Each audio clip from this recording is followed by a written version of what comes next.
সমস্ত প্রশংসা সেই রবের জন্য যিনি সমস্ত জগৎ সমূহের রব।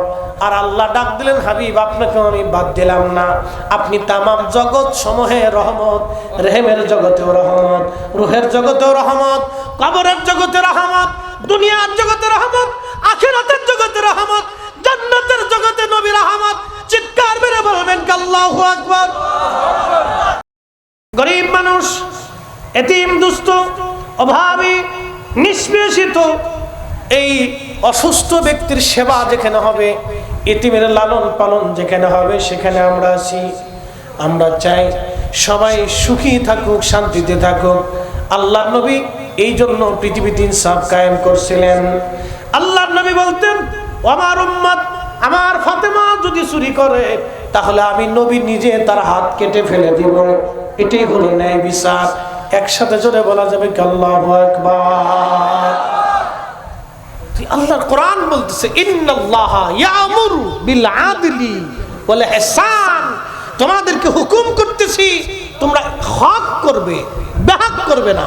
সবসময় হক করবে, হক মানবে, হকের পক্ষে থাকবে, হকের জন্য স্লোগান দিবে। তোমরা ইনসাফের পথে থাকবে, ইহসান করবে, দয়া করবে, দয়ার পথে থাকবে। যারা দয়া করে তাদেরকে সমর্থন করবে, তাদের সাথে থাকবে, মানুষকে দয়া করবে, সৃষ্টিকে দয়া করবে। আপনাদের বাড়ি বিড়াল আছে না? অনেকের।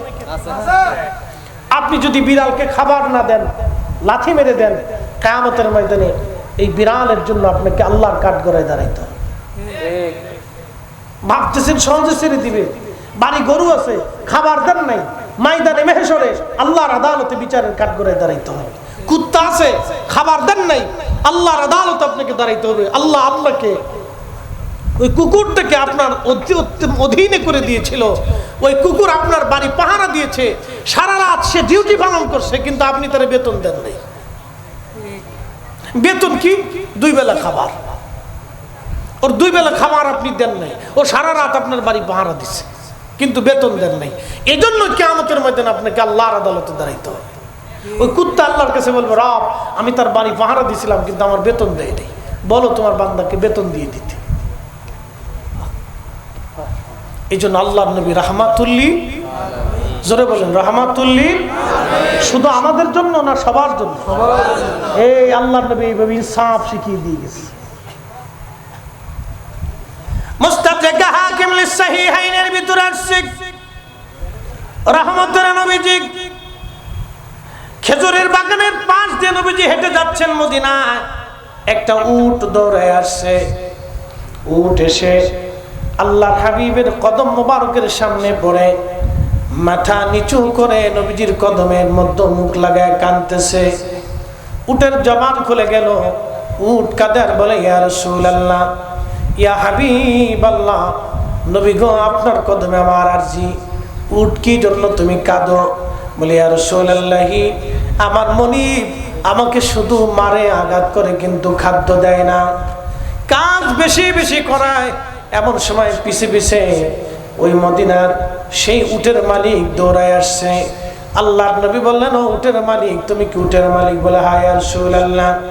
তুমি কি তাকে খাবার কম দাও, কাজ বেশি করাও এবং মাঝে মধ্যে তারে পিটাও? বলে, ইয়া রাসূলুল্লাহ, কি করে আপনি জানলেন? বলে, উট এসে তোমার বিরুদ্ধে আমার কাছে অভিযোগ পেশ করেছে। একবার জোরে বলা যাবে কি আল্লাহু আকবার। আল্লাহর কোরআন বলতেছে, ওয়ামা আরসালনাকা ইল্লা রাহমাতাল লিল আলামিন।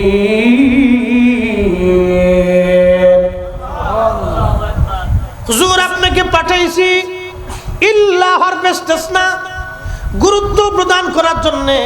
আল্লাহ বাক্যের প্রথমে ব্যবহার করেন মাঝখানে, যেমন লা ইলাহা ইল্লাল্লাহ, আল্লাহ ছাড়া আর কোনো মাবুদ নাই, আল্লাহ ছাড়া কোনো খালিক নাই, আল্লাহ ছাড়া কোনো রব নাই।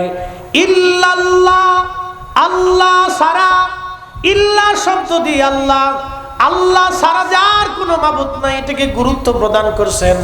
আল্লাহ পাক তাকিদ দিয়েছেন। ঠিক ওই রকম আল্লাহ বলেন, হাবিব আপনাকে তামাম সৃষ্টির জন্য পাঠিয়েছি। ইল্লাহ শুধু এই জন্য যে রাহমাতুল লিল আলামিন, আপনি তামাম কুল কায়নাতের রহমত। একবার জোরে বলা যাবে কি ইয়া রাসূলুল্লাহ? আপনি তামাম কুল কায়নাতের জন্য রহমত। আল্লামা মোল্লা আলী কারি মাক্কি আল মাওরিদুর রাবি ফি মাউলিদিন নবী সাল্লাল্লাহু আলাইহি ওয়াসাল্লাম এই কিতাবের মধ্যে তিনি লেখেন, আল্লাহর সৃষ্টির মধ্যে 18,000 আলম আছে। একটা দুইটা আলম না, 18,000 আলম। আলম তো বুঝতেছেন আপনারা, বুঝাই। দুনিয়া একটা আলম, কবর একটা আলম, মায়ের পেটের ভিতরে একটা আলম, রুহের জগৎ একটা আলম, হাসরের মাঠ একটা আলম, জান্নাত একটা আলম। এরকম যতগুলি জগৎ আছে সব জগৎকে আলম বলা হয়। আল্লাহর কোরআন বলতেছে রাব্বিল আলহামদুলিল্লাহি ওয়া রাব্বিল আলামিন। সমস্ত প্রশংসা সেই রবের জন্য যিনি সমস্ত জগৎ সমূহের রব। আর আল্লাহ ডাক দিলেন, হাবিব আপনাকে আমি বাদ দিলাম না, আপনি তামাম জগৎ সমূহের রহমত। রেহেমের জগতেও রহমত, রুহের জগতেও রহমত, কবরের জগতে রহমত, দুনিয়ার জগতে রহমত, আখিরাতের জগতে রহমত, জান্নাতের জগতে নবী রহমত। চিৎকার মেরে বলবেন আল্লাহু আকবার। তিনি নবী, নবী, নবী, আমাদের নবী। আমরা এত বড় দামি নবীর উম্মত, আমরা নবী চিনতে পারলাম না, হায় আফসোস। আমরা নবী চিনতে পারলাম না। ওই উট কাঁদে আর বলি, রাসূলুল্লাহ মালিক আমারে মারে, খাবার কম দেয়, কাজ বেশি করায়। আল্লাহর নবী ধমক দিলেন, উটের মালিক তুমি উটকে কাজ বেশি করাও, খাদ্য কম দাও, মাঝে মধ্যে পিটাও। বলি ইয়া রাসূলুল্লাহ আমার ভুল হয়ে গেছে, আমি মাফ করে দিলাম। বলে উটটা আমার কাছে বিক্রি করে দাও। উটের মালিক বলি ইয়া রাসূলুল্লাহ বিক্রি করব না, এই উটটা আপনাকে আমি হাদিয়া দিয়ে দিলাম। একবার জোরে বলা যাবে আল্লাহু আকবার। ওরে রাহমাতুল লিল আলামিন, আপনি উম্মতের জাবিন, গুনাহগারের অতি আপনজন। আল্লাহর নবী, নূরের নবী, আপনি নবী আমার জীবনের জীবন। সালাতুন ইয়া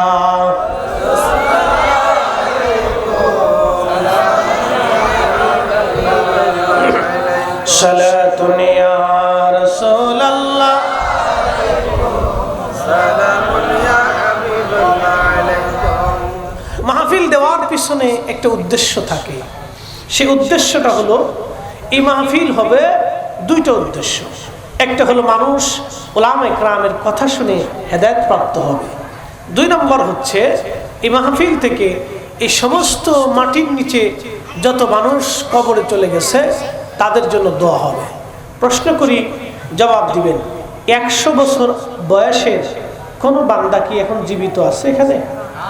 100 বছরের কেউ নাই, আছে কি? নাই। হয়তো 80, 90, 95 এরকম আছে, কিন্তু 100 বছরের পাওয়াটা খুব দুষ্কর। 2-4-10 গ্রাম বা একটা ইউনিয়ন ঘুরে হয়তো 1-2 জন পাওয়া যেতেও পারে, নাও যেতে পারে।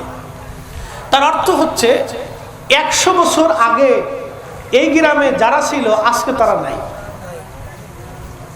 কিন্তু 100 বছর আগে গ্রাম ছিল, 100 বছর আগে মসজিদ ছিল, 100 বছর আগে আজান ছিল, 100 বছর আগে কোরআন ছিল, 100 বছর আগে নারায়ে রিসালাত ছিল, 100 বছর আগে দুরূদ শরীফ ছিল, 100 বছর আগে মাহফিল ছিল, 100 বছর আগে ওয়াজ ছিল। কিন্তু 100 বছর আগের বক্তা দুনিয়াতে নেই, শ্রোতাও দুনিয়াতে নেই, মাহফিল কর্নেওয়ালারাও দুনিয়াতে নেই। আজকে মাহফিলও আছে, শ্রোতাও আছে। ঠিক 100 বছর পরে নতুন শ্রোতা আসবে, নতুন বক্তা আসবে, কিন্তু আমরা থাকবো না। কি কথা বলেন, ঠিক কিনা? 100 বছর পরে আমরা থাকবো না। তাহলে এই যে দুনিয়ার জীবনে আমাদেরকে একটা ছোট্ট জীবন দিল আল্লাহ, করণীয় কি? এই করণীয়টাই উলামায়ে কেরাম আপনাদেরকে তাকরীর করে শোনান যে আমাদের কাজটা কি। প্রিয় বন্ধুগণ, 100 বছর আগে দুনিয়ার মধ্যে যারা ছিলেন আজকে তারা 100 বছর পরে নাই। আগামী 100 বছর পরে আমরা দুনিয়াতে থাকবো না, কিন্তু আমাদের কাজ কি? কোরআন শরীফ আমাদেরকে শিখাই দিলেন, আল্লাযী খালাকাল মাউতা ওয়াল হায়াতা লিয়াবলুয়াকুম আইয়ুকুম আহসানু আমালা।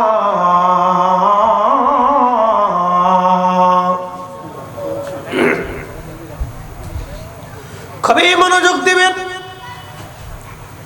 আল্লাহর কোরআন বলল, তোমাদের জন্য হায়াত নির্বাচন করেছি, মৃত্যু নির্বাচন করেছি, হায়াত সৃষ্টি করলাম, মরণ সৃষ্টি করলাম।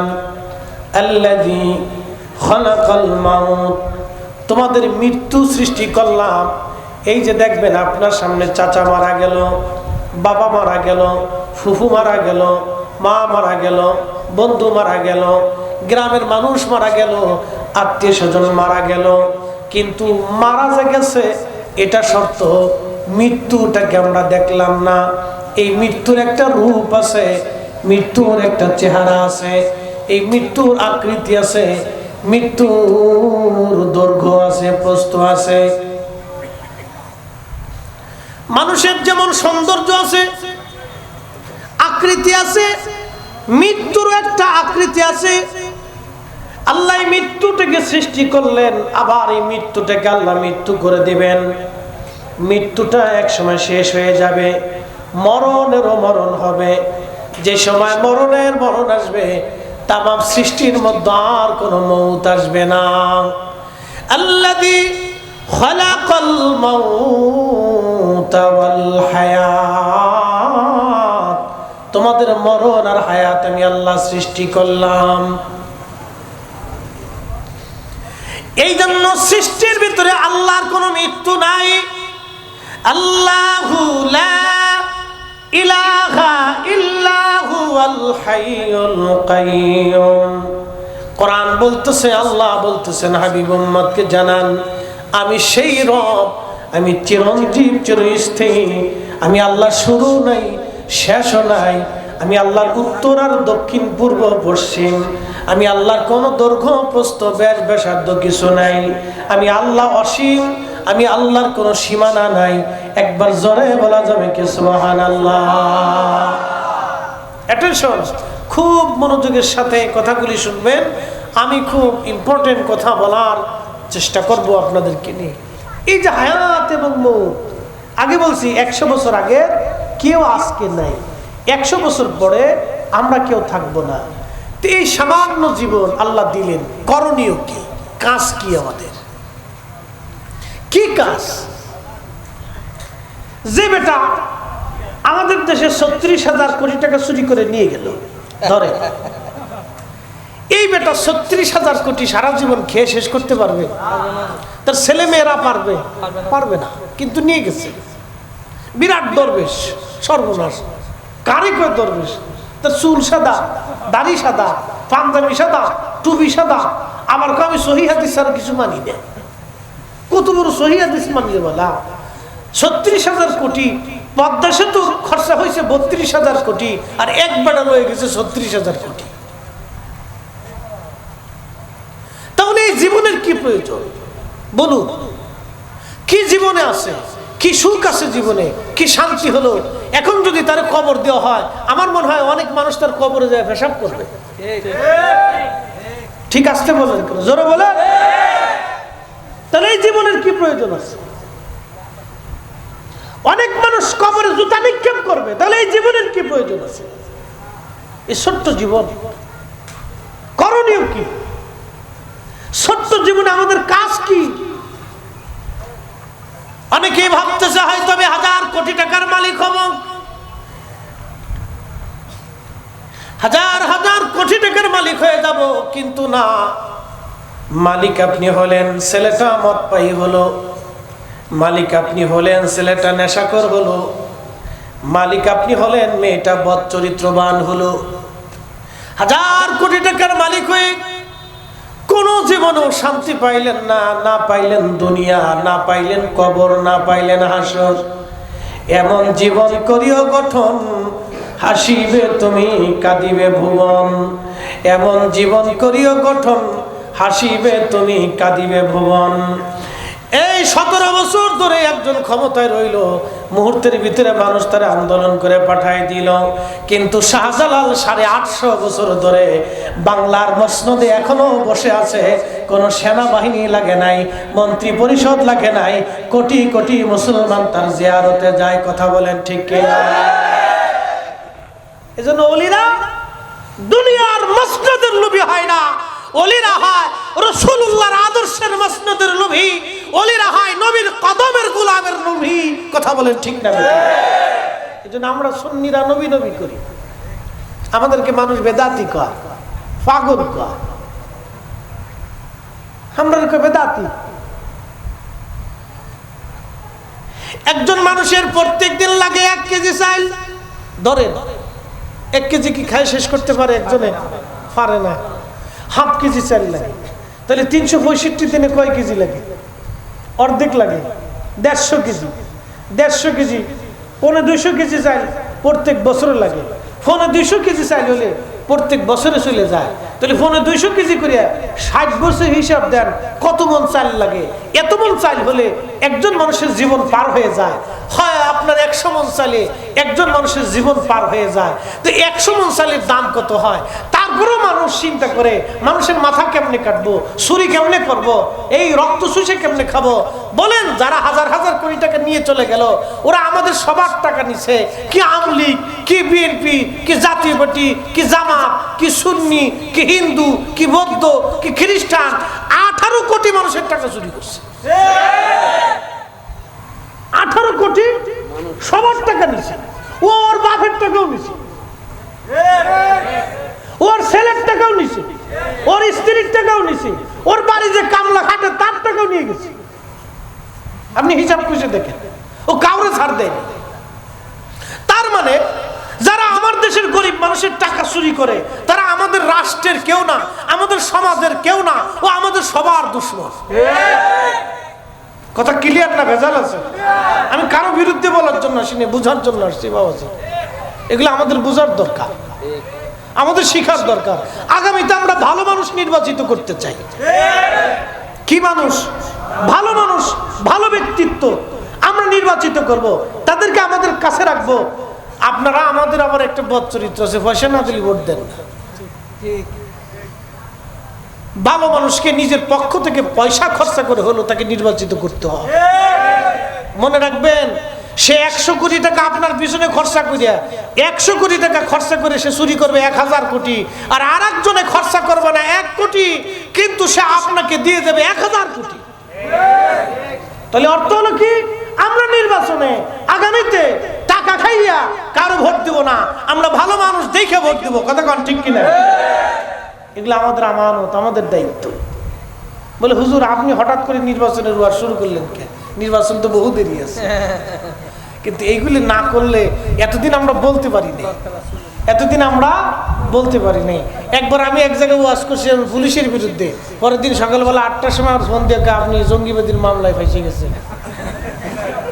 পুলিশে এসপি সাহেব ফোন দিছে আমার ফরিদপুরের, আমার চেয়ারম্যানের কাছে। চেয়ারম্যান সাহেব ফোন দিয়ে হুজুর আমি তো জানি আপনি কি সন্ত্রাস না জঙ্গি, আপনি তো আমাদের ইউনিয়নের গর্ব, কিন্তু কি বিপদ, আপনি কি ওয়াজ করছিলেন? আমি বললাম ঘুষ আর দুর্নীতির বিরুদ্ধে ওয়াজ করছিলাম। কার এই ওয়াজ করেন না হুজুর, সরাসরি হিট করেন না, আংশিক আংশিক মাইরে দিয়ে।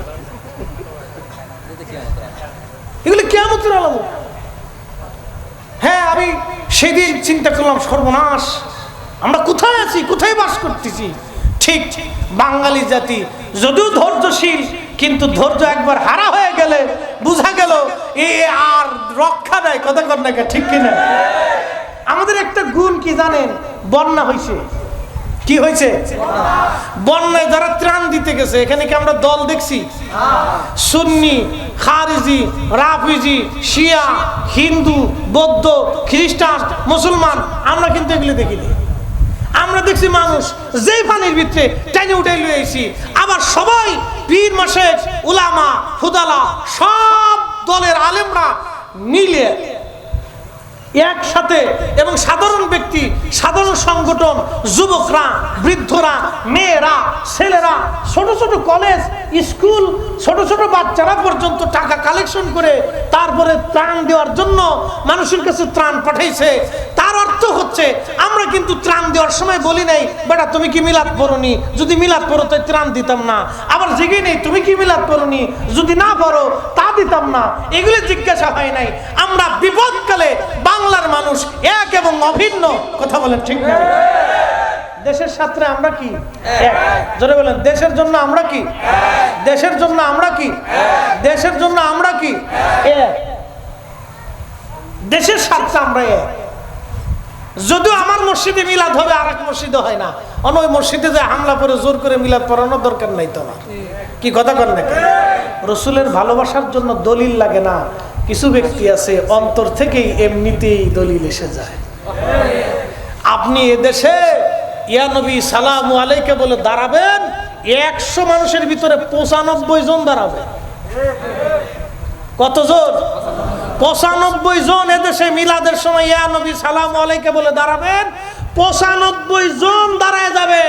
আপনি রসুলের শান গাবেন, 100 মানুষের ভিতরে 99 জন মানুষ ওই শান শোনার জন্য পাগল হয়ে বসে থাকবে। এর অর্থ হচ্ছে রসুলের মহব্বত প্রত্যেক উম্মতের কলিজার ভিতরে আছে।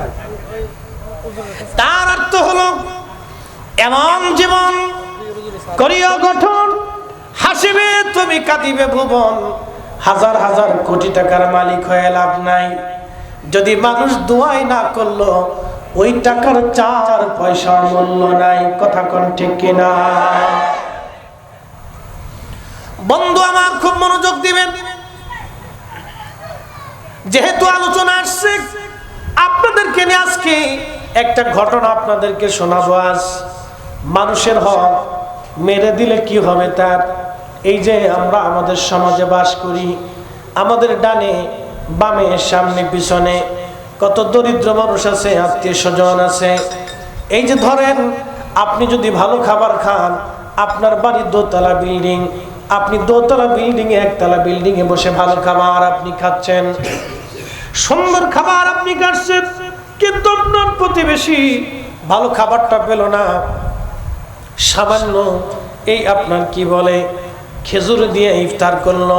এবছর রমজানে ওই কোন মন্ত্রী যেন বলছিল খেজুর বাদ দিয়ে বড়ই দিয়ে ইফতার চালায় দেন।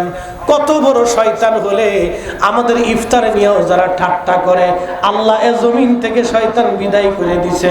কথা কোন ঠিক কিনা? মানুষের এটা অধিকার। ইফতার তো খেজুর দিয়ে করাটা আল্লাহ রসুলের সুন্নাহ, আল্লাহ নবীর। সে বলতে পারতো যে আমি অপারক, আল্লাহর হস্তে সম্মানিত রোজাদাররা আমাকে মাফ করে দিন, আমি চেষ্টা করছি, আমি মধ্যপ্রাচ্য থেকে খেজুর আনতে পারি না, এটা আপনাদের হক ছিল, আমি নিরুপায় হয়ে গেছি, আমি পারি নাই, আপনারা আমি ক্ষমা চাই। খেজুর না খেয়ে বড়ই দিয়ে চালাই দেয়। উরে শয়তান কোথাকার! হ্যাঁ, আজকে বড়ই আল্লাহর পিঠের উপর দিয়ে দিয়েছি। শোনেন, হক কথা তিতা লাগে। দল বড় না, দলের চাইতে দেশ বড়, ইমান বড়। কি কথা কর না কেন?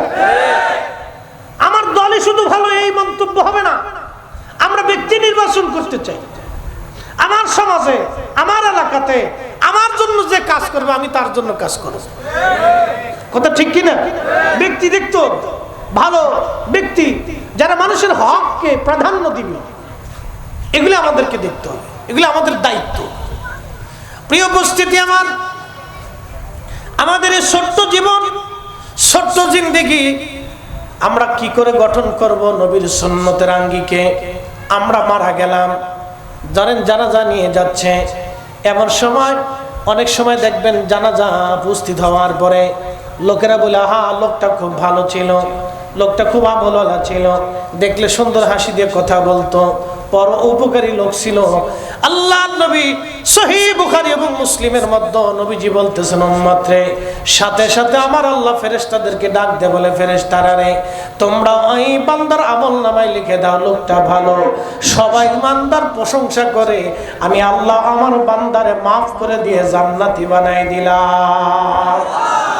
মানুষ মারা যাওয়ার পরে সমস্ত মানুষেরা যখন প্রশংসা করতে থাকে, তার ভালো বলতে থাকে, আমার আল্লাহ তারে মাফ করে দিয়ে জান্নাতি বানায় দেয়। আর ডিবির হারুন যদি মরে যায়, কোন ভালো বলবে? কে ভালো বলবে বলে?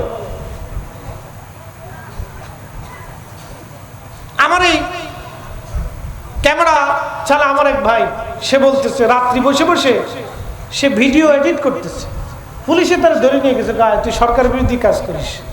থানায় নিয়ে যাওয়ার পরে 2 লক্ষ টাকা দিতে হবে। কল্পনা করতে পারবেন কত মানুষের বদদুয়া? আল্লাহর কসম করে বলি, এই সমস্ত মানুষ যারা মানুষের সাথে অন্যায় করে, জুলুম করে, ও মরার আগে পায়খানার গু খাইয়া মুখ খাইয়া মরতে হবে। কথা বলে এগুলো অন্যায়, এগুলো জুলুম, এগুলো অন্যায়, এগুলো জুলুম। আল্লাহর কোরআন বলতেছে, ইন্নাল্লাহ, আমি রব তোমাদেরকে হুকুম দিলাম, ইয়ামুরু বিল আদলি ওয়াল ইহসান, দুনিয়াতে ন্যায় বিচার করবে, ন্যায় করবে, হক করবে, ইনসাফ করবে, ইহসান করবে, দয়া করবে, ন্যায় করবে, অন্যায় করবে না, অন্যায়কে প্রশ্রয় দিবে না, অন্যায়কে সমর্থন করবে না, দুনিয়াতে ন্যায় করবে। এ বান্দা, আমি রব তোমাকে হুকুম করছি, ন্যায় করবে, ন্যায় করবে, অন্যায় করবে না। আপনি কল্পনা করতে পারবেন? সে আজকে আসার সময় আমার গাড়ির ভিতরে বসে আমার কালাম ভাই বলতেছে, 3 দিন আমাকে ধরে নিছে এইভাবে। সে ভিডিও এডিট করতেছে, তার দোকানে বসে বসে ধরে নিয়ে গেছে, তুই সরকার বিরোধী কাজ করতেছিস, তোর ভাষায় দিল। তাহলে ওনার বেলায় যদি এরকম হয়, সারা বাংলাদেশে এরকম হাজার হাজার হয়েছে। কি কথা কন ঠিক কিনা? হাজার হাজার হয়েছে। এগুলি তো অন্যায়। প্রিয় উপস্থিতি আমার, এগুলি অন্যায়। আমরা অন্যায় মানব না, অন্যায়কে সমর্থন করব না। আবার এরকম আছে, প্রশাসনের ভিতরে ভালো ব্যক্তিও আছে। কি আছে না? ভালো আছে, হাজার হাজার ভালো আছে। এমনও পুলিশ প্রশাসনের কর্মকর্তা আছে আমাদের সাথে ভালো সম্পর্ক, অনেক ভালো, অনেক ভালো আছে। রাত্রে দেখলে আমাদেরকে আগায় দেয়, হুজুর চলেন আপনাদেরকে আগায় দিই, অসুবিধা হতে পারে, খোঁজ খবর নেয়, কেমন আছেন, এরকমও আছে, ভালো আছে। কিন্তু বড় আফসোস, মানুষ আমরা তাদের কাছে নিরাপত্তা চাই।